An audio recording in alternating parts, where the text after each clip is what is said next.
જય શ્રી કૃષ્ણ મિત્રો, નિત્ય સત્સંગમાં આપ સૌનું સ્વાગત છે। આજે આપણે જાણીશું મંત્ર જાપનું મહત્વ તથા મંત્ર જાપના પ્રકારો। જો આ વિડીયો તમને પસંદ પડે તો લાઈક અને શેર કરી ચેનલને સબસ્ક્રાઇબ જરૂરથી કરજો। ભક્તો પોતાની શ્રદ્ધા અને ભક્તિ અનુસારે મંત્ર જાપ, પ્રાર્થના, અભિષેક આદિ કરે છે। આ કળિયુગમાં ભગવાનનું નામ સ્મરણ કરવાથી મોક્ષ પદની પ્રાપ્તિ થાય છે એવું શાસ્ત્રકારો કહે છે। હરિનામ હરિનામ જ ભવસાગર તારે છે।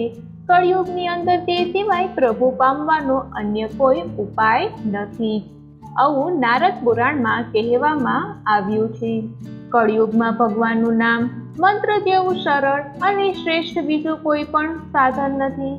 મંત્રનો જપ કરવાથી તરી જવાય છે। કળિયુગમાં ભગવાનનું નામ એ જ કલ્પવૃક્ષ છે, કારણ કે તે નામનું સ્મરણ કરતા જ જગતની સમગ્ર જંજાળો નાશ પામે છે। ઘરની અંદર તમે દીવો કરો તો પ્રકાશ પ્રકાશ થઈ જાય છે, તેમ હૃદયમાં ભગવાનના નામનો જાપ થાય તો પછી અંદર પણ પ્રકાશ પ્રકાશ થઈ જાય છે। આપણા હૃદયમાં રહેલા કામ, ક્રોધ, લોભ, મોહ, મદ, મત્સર આદિ સર્વે દોષો નાશ પામી જાય છે। આદિ વ્યાધિ અને ઉપાધિ ટળી જાય છે। ગમે તેટલું વિઘ્ન આવ્યું હોય તો પણ તે નાશ પામે છે। અગ્નિ પુરાણમાં જપના મહિમા અંગે કહેવામાં આવ્યું છે કે જકારો જન્મ વિચ્છેદઃ પકારો પાપ નાશકઃ તસ્મજા જપ ઇતિ પ્રોતકો જન્મ પાપ વિનાશક। એટલે કે જપ શબ્દમાં આવે જકાર બોલવાથી જન્મ જન્માંતરના ફેરા નાશ પામે છે અને પકાર બોલવાથી પાપ નાશ થાય છે। તેથી જપને જન્મ તથા પાપનો નાશ કરનાર કહેવામાં આવે છે। જપ એટલે સ્પષ્ટ ઉચ્ચારણ કરવું, મંત્રનું વારંવાર ઉચ્ચારણ કરવું, તેના માટે જપ શબ્દ વપરાય છે। તો હવે આપણે જાણીએ જપના અનેક પ્રકારો વિશે। પહેલો છે નિત્ય જપ। જેમ સ્થૂળ શરીરને બાહ્ય પવિત્રતા, સ્નાન, વ્યાયામ, ભોજન અને નિયમિત મળશુદ્ધિ આ ક્રિયાઓ આવશ્યક છે, તેવી જ રીતે મનની મેલાશ દૂર કરવા માટે દરરોજ જપની આવશ્યકતા છે। નિત્ય જપ કરવાથી જૂના કુસંસ્કારોનો નાશ થાય છે અને મનની શાંતિમાં વધારો થાય છે। પોતાના ગુરુ અથવા ઈષ્ટદેવે આપેલા મંત્રનો જપ દરરોજ કરવો જ જોઈએ। બીજું છે નૈમિતિક જપ, એટલે કે એકાદશી, પૂર્ણિમા, અમાવસ્યા, ચતુર્માસ અથવા અન્ય પવિત્ર દિવસોમાં વિશેષ માળા કે જપ કરવા અથવા અનુષ્ઠાન કરવા તે નિમિત્તથી થતા જપને નૈમિતિક જપ કહે છે। ત્રીજું છે કામ્ય જપ। લૌકિક સાધનથી થતા જપને સકામ અથવા કામ્ય જપ કહે છે। ઘણા માણસો લૌકિક ઈચ્છાઓની પૂર્તિ માટે અથવા કોઈક શરીરના સ્વાસ્થ્ય વગેરે કારણો માટે થતી ધૂન વગેરે જપને કામ્ય જપ કહેવાય છે। ચોથું છે પ્રાયશ્ચિત જપ। કોઈક સમયે ધર્મશાસ્ત્રમાં રહેલા નિયમોનો લોપ થયો હોય તેવા પ્રસંગ અમુક માળા તથા જપનો નિયમ લઈને કરવામાં આવતા જપને પ્રાયશ્ચિત જપ કહે છે। છઠ્ઠું છે ચલ અચલ જપ।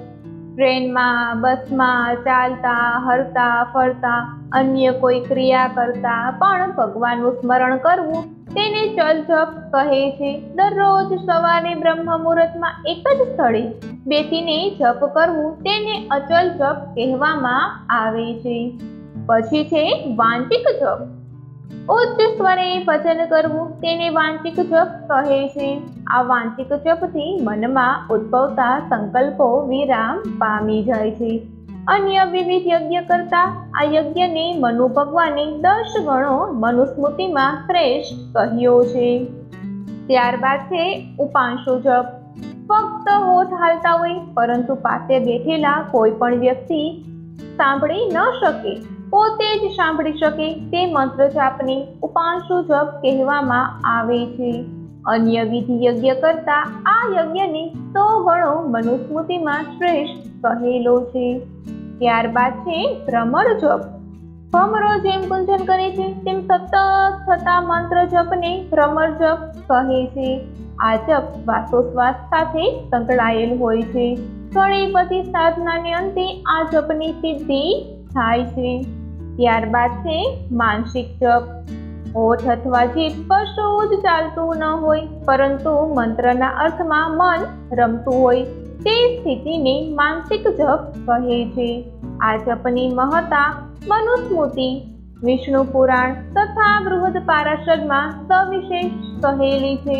અન્ય વિધિ યજ્ઞ કરતા આ યજ્ઞ 1000 ગણું વધારે ફળ આપે છે. આવી રીતે મંત્ર જાપ જો તેલની ધારાની જેમ ક્યારેય ખંડિત ન થનાર બની જાય તો સર્વ કાર્ય સિદ્ધ થઈ જાય છે.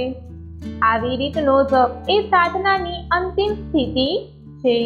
તો મિત્રો, આ હતા જપના અમુક પ્રકારો તથા મંત્ર જાપનું મહત્વ, કયા પ્રકારના જપ કરવાથી કેવા ફળ પ્રાપ્ત થાય છે તેની માહિતી. જો આ વિડીયો તમને પસંદ પડ્યો હોય તો લાઈક અને શેર કરી ચેનલને સબસ્ક્રાઇબ જરૂરથી કરજો. જય શ્રી કૃષ્ણ.